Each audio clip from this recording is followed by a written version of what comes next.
오늘도 하나님의 은혜와 사랑과 평강, 그리스도의 향기, 주님이 주시는 은사와 능력이 우리 든든한 교회와 이 말씀을 듣는 모든 하나님의 자녀들에게 함께하기를 진심으로 축복합니다. 시편 15편 1절로 5절을 통해서 하나님의 전에 거할 자격이다 하는 제목으로 말씀을 드리고자 합니다. 우리 든든한 교회가 창립한 지 23주년을 맞이했고 오늘이 생일입니다. 성경은 여러 가지 축복의 통로가 있습니다. 그 중에서 한 가지 교회를 통한 축복이 있습니다. 그래서 마태복음 16장 18절 내가 내 교회를 세우리니 음부의 권세가 이기지 못하게 하리라. 가난마귀, 저주마귀, 질병마귀, 실패마귀, 낙심마귀가 덤비지 못하게 해준다고 약속했고, 시편 122편 6절에 보면 예루살렘을 향하여 평안을 구하라. 예루살렘을 사랑하는 자에게는 내가 형통케 하리라 약속을 하셨고, 또 요한계시록에 보면 소아시 7교회 보낸 편지 가운데 하나님께서 교회에서 충성하고 이기는 자에게는 내가 성전의 기둥이 되게 하리라 라고 축복을 하고 있습니다. 오늘 든든한 교회의 성도들이 다 이런 하나님의 은혜와 평강, 그리스도의 향기, 축복이 다 임하기를 진심으로 축원드립니다. 오늘 본문 말씀 보면 하나님의 장막에 머무를 자가 누구며 하나님의 성산에 사는 자가 누구냐 하는 질문을 던집니다. 여기서 하나님의 장막과 하나님의 성산은 하나님께 경배와 하나님 앞에 제사 예배를 드리는 곳을 의미합니다. 즉 하나님께서 임재하여 계신 영적인 상태를 의미하는 것이기도 합니다. 그렇기 때문에 성도들은 주님의 장막에 거하기 위하여 그것을 소망하며 열심히 들어가도록 기도와 노력을 해야 할 것이라는 것입니다. 오늘 본문 말씀에 하나님의 전에 거할 자격을 11가지로 말씀하고 있는 것을 읽을 수가 있죠. 자, 정직하게 행하며 공의를 실천하고 진실을 말하고 남을 허물하지 않고 악을 행하지 않고 비방하지 않고 망령된 자를 멸시하며 하나님을 두려워하는 자를 존대하고 서운한 것은 변하지 않고 이자를 받으려고 돈을 꾸어주지 않고 뇌물을 받고 무죄한 자를 해하지 않는 것이다. 이렇게 11가지로 우리에게 말씀을 주고 있습니다. 하나님의 전에 머무를 자, 주의 성산에 들어갈 자의 자격을 지금 말씀하고 있는 것입니다. 누구든지 다 성산에 들어가 성산의 복을 받는 자가 아니라는 것입니다. 그렇다면 오늘 본문을 통해서 하나님의 전에 거할 자격이 무엇인지를 요약해서 말씀을 드리고자 할 때 깊은 깨우침과 그리고 감격과 감사와 은혜가 넘치기를 축원드립니다. 자, 하나님의 장막에 머무를 자가 누구냐? 본문 1절로 2절의 답이 나옵니다. 하나님 앞에 의롭게 사는 자가 하나님의 장막에 머무를 수가 있다. 이렇게 말하고 있어요. 하나님께서는 모르시는 게 없어요. 전지하신 분이에요. 전능하시기도 하시지만 우리의 언행 심사를 다 아셔요. 우리의 생각까지도 다 감찰하고 계세요. 시편 139편에 봐도 앉고 일어섬까지도 아신다고 그랬어요.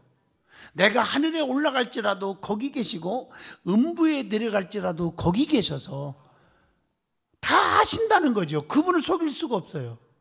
그러니까 사드락과 메섹과 아벳느고가 7배나 뜨거운 불 속에 들어갔지만 우리 하나님은 다 아셔. 왜 들어왔는지를. 네가 나를 배신하지 않는 것 때문에 핍박받고 들어왔구나. 우상 앞에 절하지 않은 것 때문에 들어왔구나. 아시고 하나님께서 머리털 하나 끄실리지 않도록 전능성을 발휘해 주신 줄로 믿습니다. 여러분, 사람을 속일 수 있어도 하나님은 절대로 못 속입니다. 여러분의 생각까지도 다 아셔요. 오늘 이 말씀이 전부 그런 말씀으로 꽉 차 있어요. 우리에게 어떤 교훈을 주는지. 언행 심사를 다 하신다. 그렇기 때문에 하나님 앞에 의롭게 사는 자를 축복하신다는 거죠. 어떤 것이 의롭게 사는 것입니까? 본문 2절을 보시면 정직하게 행하는 자가 의롭게 사는 것이다, 그렇게 말하고 있습니다. 하나님께서는 정직하게 행하는 자에게 좋은 것을 주시는데 아끼지 아니하고 주신다고 시편 84편 11절에 보장하고 있습니다. 하나님께서는 정직한 자에게 완전한 지혜를 예비하시며 행실이 온전한 자에게 방패가 되어 주신다고 잠언서 2장 7절에 말씀합니다. 하나님께서 방패가 되어 주심으로 어떤 환난과 핍박과 고난과 유혹이 올지라도, 아픔이 올지라도 다 극복하고 이길 수 있게 하신다는 것입니다. 그리고 잠언서 28장 18절에 보면 하나님은 성실히 행하는 자에게 구원을 베풀어 주신다. 여러분, 이 구원이란 말은 건진다 하는 뜻이 있거든요. 그 차원에서 보면 제일 먼저 영혼을 구원하신다. 요한복음 3장 16절, 예수를 나의 구주로 믿는 자에게는 멸망치 않고 영생을 얻게 하신다. 마태복음 9장 22절 보면 따라 안심하라, 네 믿음이 너를 구원하였다 하시니 그 여자가 즉시로 구원을 받으니라. 이것은 병을 고친 것도 구원했다, 이렇게 표현할 때가 있는 거죠. 누가복음 1장 77절 보면 주의 백성에게 그 죄 사함으로 말미암는 구원을 알게 하시니 죄악에서 건져주시는 것입니다. 자, 그리고 본문 2절에 보면 정직하게 행하며 공의를 실천하며 그의 마음의 진실을 말하며 이렇게 말하고 있어요. 그래서 우리는 늘 진실을 말해야 돼요. 거짓을 말하면 안 돼요. 우리의 입술, 혀가 얼마나 중요한지. 그래서 시편 34편 13절에 내 혀를 악에서 금하며 내 입술을 거짓말에서 금할지어다. 오늘 여러분, 거짓말을 밥 먹듯이 하는 사람들이 있어요. 농담으로도 거짓말하면 안 돼요. 거짓을 버리고 참된 것을 말해야 한다고 에베소서 4장에도 말씀하고 계십니다. 골로새서 3장 9절에 봐도 너희가 서로 거짓말을 하지 말라, 옛사람과 그 행위를 벗어버려야 한다. 거짓말을 벗어버려야 돼요. 그런데 우리나라 사람들은요, 이 거짓말을 많이 하니까 별 유행어가 있어요. 한국 사람들은 누구나 3대 거짓말을 기억하래요. 그 3대 거짓말이 뭐냐 그랬더니 참 재밌어요. 다 아시는 얘기지만 첫째, 처녀가 나 시집 안 간다. 두 번째, 장사꾼이 나 미치고 팔아, 이익이 없어, 이런 분들. 그리고 노인들이 나 빨리 죽고 싶어. 그리고 조금 믿음 있는 사람들은 또 뭐라고 거기다 보태냐면 나 천국 가, 고통도 슬픔도 괴로움도 이꼴저꼴 안 보는 천국 빨리 가게 기도해 주세요. 아, 기도까지 해달래요. 저는 얼마나 순진한지 그걸 믿었어요. 80이 넘은 권사님이 그러길래. 근데 한 번은 부흥회를 이제 인도하고 있는데 부목사님들이 전화 온 거예요. 빨리 오시라고. 왜냐니까 그 할머니 권사님이 지금 곧 운명하게 됐는데 기도 한번 해줬으면 좋겠다는 거예요. 달려갔어요. 가자마자 할렐루야! 권사님 축하드립니다. 소원이 이루어지게 됐습니다. 천국 빨리 가신다고 그랬죠. 아, 금방 가시게 생겼네요. 내가요, 부흥회 하다 말고 왔으니까 바빠요. 그러니까요, 정말 바쁘니까요, 찬송 부르는 사이에 싹 올라가세요. 다 같이 찬송을 부릅시다. 며칠 후 요단강 건너가 만나리, 이러는데요, 다 돌아가시게 생긴 그분이 갑자기 후딱 떨면서 못 부르게 하는 거예요. 왜 그러니까요, 세상에 죽어봐야 천국 있는지 알죠. 여러분, 그만큼 우리 한국 사람들이 3대 거짓말이 있을 정도로 거짓말을 많이 한다, 그렇게 얘기하는 거죠. 거짓말하지 않기를 바랍니다. 정직하게 살아가는 자는 하나님의 얼굴을 배울 것이다. 시편 11편 7절에 그렇게 말하고 있습니다. 시편 140편 13절에 보면요, 의인들아 주의 이름에 감사하며 정직한 자들이 주님 앞에서 살리라, 이렇게 말하고 있어요. 자, 두 번째, 누구에게 의롭게 사는 자가 하나님 장막에 머무를 수 있습니까? 이웃에게입니다. 이웃에게 의롭게 사는 자, 본문 3절의 말씀입니다. 그의 이웃에게 정직하게 항하라는 거예요. 악을 행하지 말라는 말이에요. 이웃을 비방하지 말라고 했어요. 예수님께서 율법사들이 어떻게 해야 우리가 영생을 얻으리까라고 했을 때 우리 주님께서 마가복음 12장 30절로 31절에 기록되어 있죠. 신명기서의 말씀을 인용하면서 마음을 다하고 뜻을 다하고 정성을 다하여 하나님을 사랑하고 이웃을 내 몸과 같이 사랑하라 말씀하시고 있습니다. 즉 하나님 사랑과 이웃 사랑이라고 말합니다.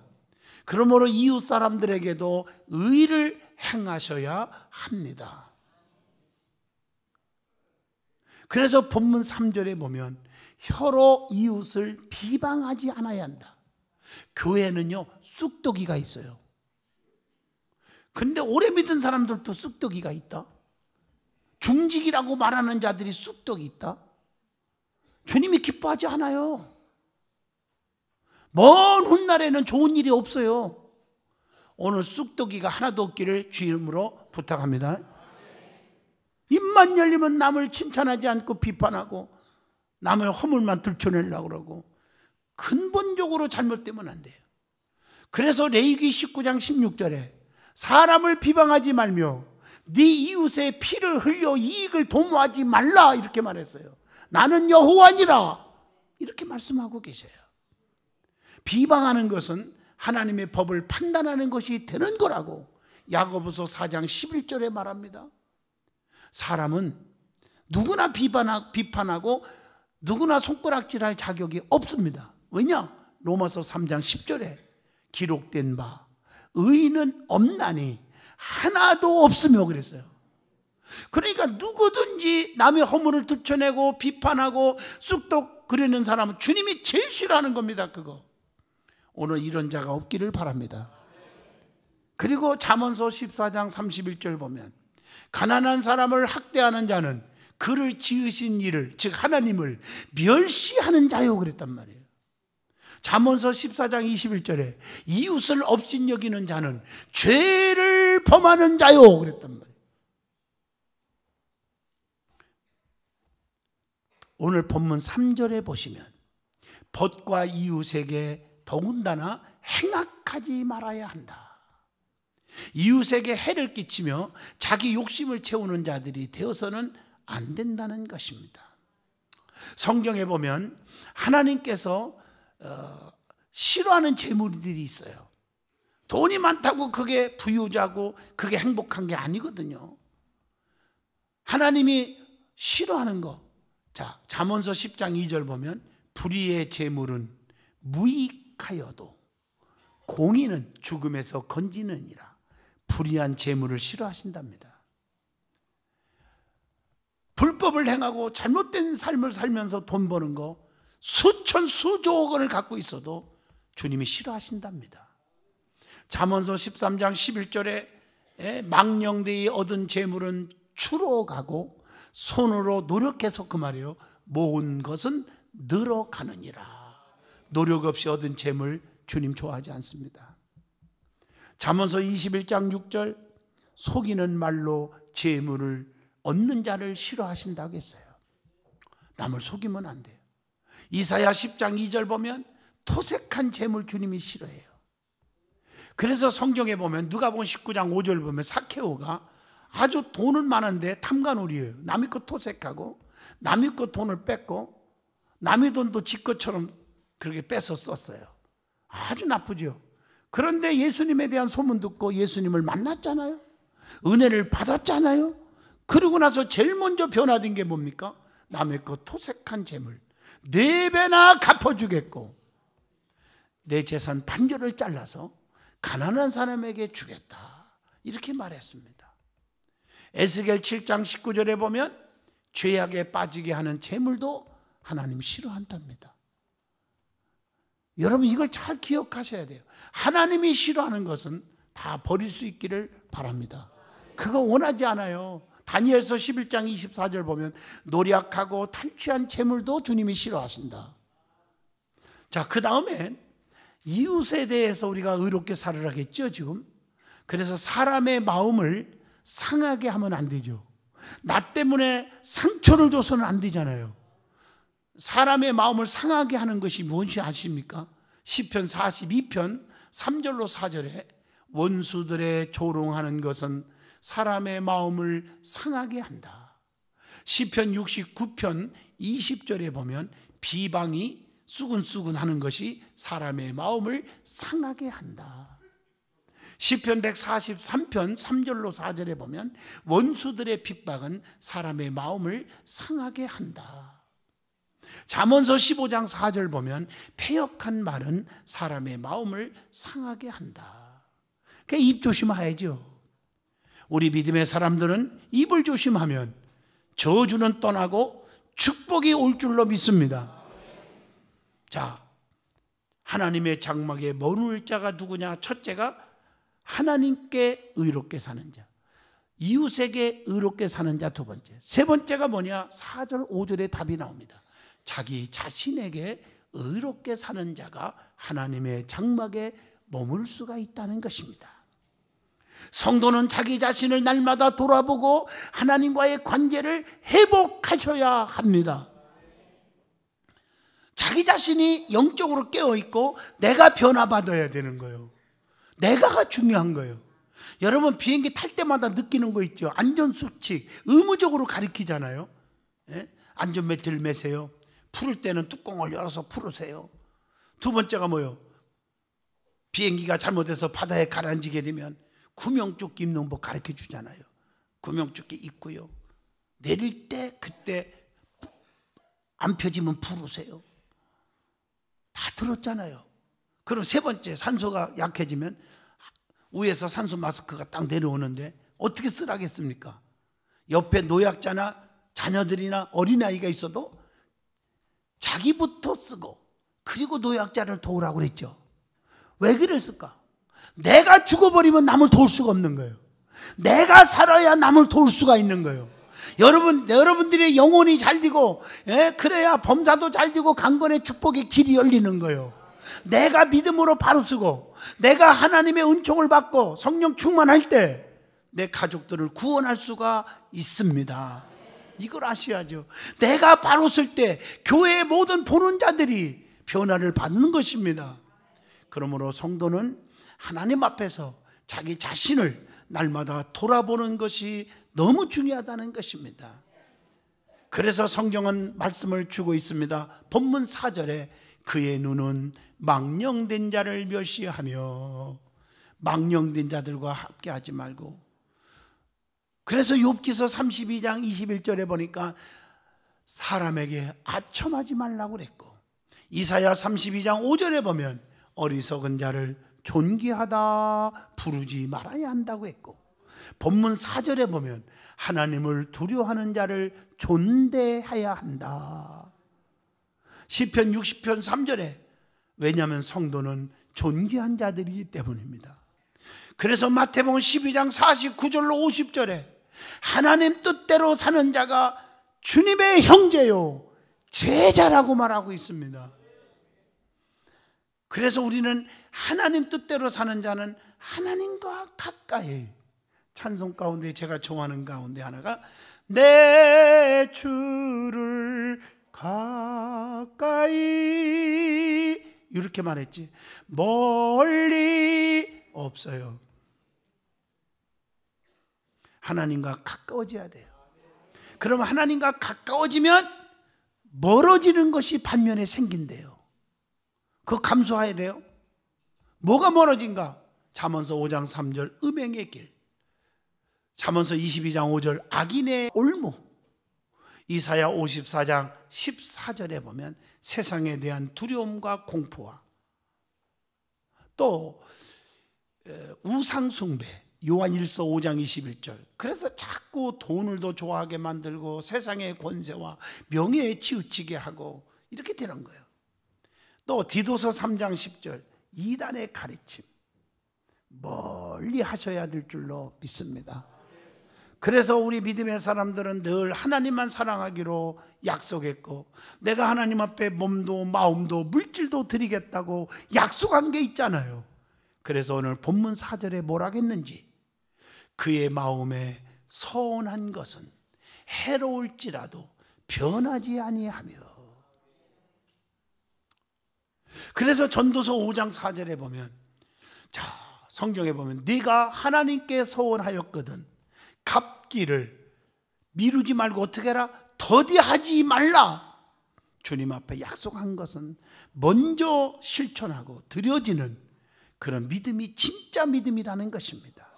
자기 먼저 다 하고 나머지 주를 위해서 사는 그런 자가 되지 않기를 바랍니다. 그래서 성경에 약속한 것은 이루는 거예요. 그게 축복이요. 서원한 것은 이루어야 돼요. 창세기 28장 21절로 22절 보면 야곱이가 사닥다리 역사하시잖아요. 은혜 받고 너무 감사해서 세 가지 소원을 하죠. 하나님이 나의 하나님이 될 것입니다. 하나님의 돌이 이 전이 될 것입니다. 반드시 10분의 1을 하나님께 드리겠나이다. 세 가지 소원했죠. 그 중에 하나가 하나님이 나의 하나님이 될 것입니다. 나의 삶의 운전대를 하나님께 맡기겠다는 거예요. 다 맡기겠다. 역대상 17장 20절 주님만이 우리의 참신이라는 고백입니다. 시편 33편 12절에 보면 하나님을 나의 하나님으로 삼는 백성은 복이 있다고 했습니다. 시편 18편 2절에 보면 하나님은 나의 반석이 되시고 요새가 되시고 나를 건지시는 사람이고 나의 하나님이시고 나의 피할 바위가 되시고 방패가 되시고 구원의 뿌리가 되시고 나의 산성이시라고 말하지 않습니까? 그리고 또 소원한 것 두 번째가 이 돌이 하나님의 전이 될 것이라고 창세기 28장 22절에 이 돌에 반드시 하나님의 전을 세우겠습니다. 영적으로 보면 나 때문에 교회가 든든히 서가고 나 때문에 교회가 부흥되기를 원합니다. 나의 입술로 행동으로 많은 성도들이 교회를 떠나는 일이 없고 성도들이 몰려오는 일을 하게 하겠습니다. 얼마나 멋있습니까? 하나님의 성전을 온전히 이루는 자의 축복. 고린도전서 6장 19절에 말했잖아요. 하나님은 성전을 통해서 기적을 주시기 때문입니다. 그리고 11절을 반드시 하나님께 드리겠나이다. 세 번째 약속을 합니다. 11절은 믿음의 조상이 시작했고 예수님께서 강조하셨음을 마태복음 23장 23절에 말씀합니다. 저는 지금도 어릴 적에 우리 집에 10남매요. 우리 아버지가 나신 거죠. 저는 10번째 쌍둥이로 났어요. 얼마나 저를 이뻐했겠어요. 지금도 제가 이렇게 팽팽한데 그 당시는 사람들이 얼마나 저를 이뻐했겠어요. 좀 믿어주면 안 되겠습니까? 네.